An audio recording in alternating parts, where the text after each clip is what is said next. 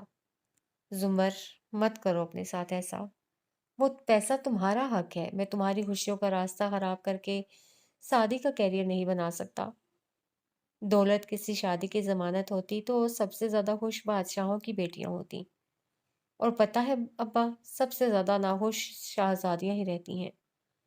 بڑے ابا نے تھک کر کپ اٹھایا، ان کی چائے ٹھنڈی ہو چکی تھی، الائچی دار چینی کی مہک سب زائل ہو چکا تھا۔ میں نہیں چاہتا کل کو تم اس بات پر پچھتاؤ۔ کیا آپ کبھی مجھ پہ خرچ کر کے پچھتائے ہیں؟ وہ اداسی سے مسکرائی، انہوں نے نفی میں گردن کو جنبش دی۔ کبھی بھی نہیں، مگر میرا دل نہیں مانتا، اور سادی بھی تو نہیں مانے گا۔ اسے کون بتائے گا؟ میں نے میم رمشا سے بات کر لی ہے، وہ یہی سمجھے گا کہ وہ اسکالرشپ پہ جا رہا ہے، کیونکہ اگر اسے پتہ چلا کہ پیسے آپ دے رہے ہیں تو وہ کبھی نہیں لے گا۔ میں نہیں دے رہا، تم دینا چاہ رہی ہو، مگر میں تمہیں اس کی اجازت نہیں دوں گا، بالکل بھی نہیں۔ وہ پھر سے مزاحمت کرنے لگے تھے۔ زمر نے آخری گھونٹ پیا، کپ میز پہ رکھا، ہاتھ گویا جھاڑ کر کھڑی ہوئی۔ ایسا ہے یور آنر کہ بات شروع کرنے سے پہلے میں نے پوچھا تھا کہ آپ کے پاس کاغذات ہیں یا نہیں؟ تو جناب وہ کاغذات میرے پاس ہیں، اور میں پراپرٹی ڈیلر سے پہلے ہی بات کر چکی ہوں۔ اس لیے اگر آپ نے مجھے روکنے کی کوشش کی تو میں آپ پر مقدمہ کر سکتی ہوں، اور کم از کم میرے حلقہ احباب میں تو کوئی اچھا وکیل میرے خلاف آپ کا کیس لڑے گا نہیں، اور اگر کوئی مل بھی گیا آپ کو تو کم از کم اگلے 7 سال تو میں آپ کو کورٹ کے چکر ضرور لگواؤں گی۔ اس لیے فی الحال آپ کے پاس میری بات ماننے کے سوا کوئی آپشن نہیں ہے۔ اور پھر بہت ملال میں گھرے بڑے ابا ہولے سے ہنس دیے، مگر پھر ملال لوٹ آیا۔ وہ چائے کے برتن اٹھا کر واپس جا رہی تھی، انہوں نے اسے پکارا، اس سے اتنی محبت نہ کیا کرو، اللہ ورنہ بہت آزمائشیں ڈال دیتا ہے۔ زمر گہری سانس لے کر پلٹی اور ان کو دیکھتے ہوئے رسان سے بولی، عمر بن خطاب رضی اللہ تعالیٰ عنہ نے فرمایا تھا، محبت پہ انسان کا اختیار نہیں ہوتا، یہ میرے بس پہ نہیں ہے ابا۔ وہ آزردگی سے مسکرا کر کہتی وہاں سے چلی گئی۔ وہ فکر مند اور پریشان بیٹھے رہ گئے۔ ان کو آج احساس ہو رہا تھا کہ اس کی شادی میں غیر ضروری دیر کر کے انہوں نے غلطی کر دی، ان کو ایسے نہیں کرنا چاہیے تھا۔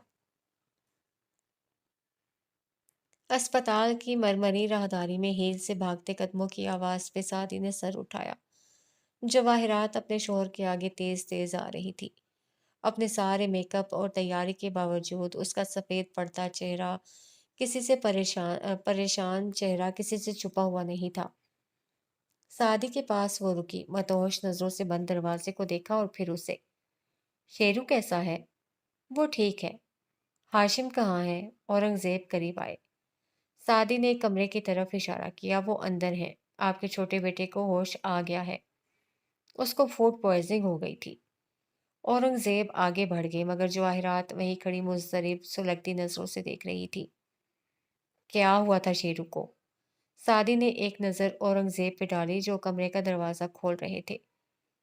میرے سوال نظر انداز نہیں کیے جاتے، جو بھی نام ہے تمہارا۔ وہ دبی دبی سی گھرائی تھی۔ میں اپنا اکیلا گھر تمہارے اوپر چھوڑ کر گئی تھی، اگر میرے بیٹے کی اس حالت کے ذمہ دار تم ہو تو تم بھگتو گے۔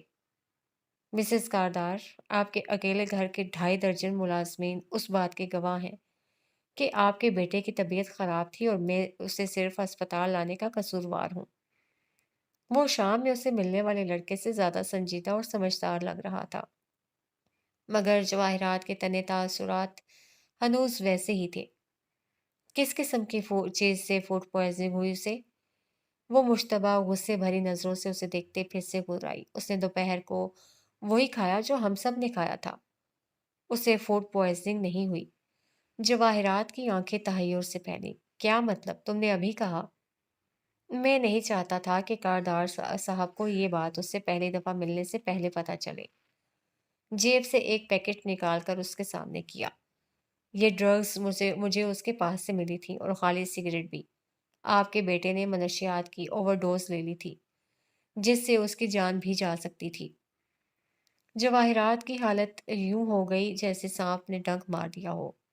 سفید چہرے اور پھٹی پھٹی نگاہوں سے اسے سادی کے چہرے سے ہاتھ میں پکڑے پیکٹ تک سفر کیا۔ تم تم یہ کہہ رہے ہو کہ میرا بیٹا ایڈکٹ ہے؟ صرف میں نہیں، ڈاکٹر نے بھی یہی بتایا ہے۔ یقیناً وہ کچھ عرصے سے ڈرگز لے رہا تھا۔ جواہرات نے بولنے کی کوشش کی مگر سارے الفاظ حلق میں کانٹے بن کر اٹک گئے۔ اس کا اندر باہر زخمی ہو گیا، آنکھوں میں نمی اتری مگر وہ بے چینی سے نفی میں سر ہلا رہی تھی۔ میرا بیٹا، وہ 24 گھنٹے میرے سامنے رہتا ہے۔ مجھے کبھی کیوں نہیں لگا کہ وہ ڈرگز لیتا ہے؟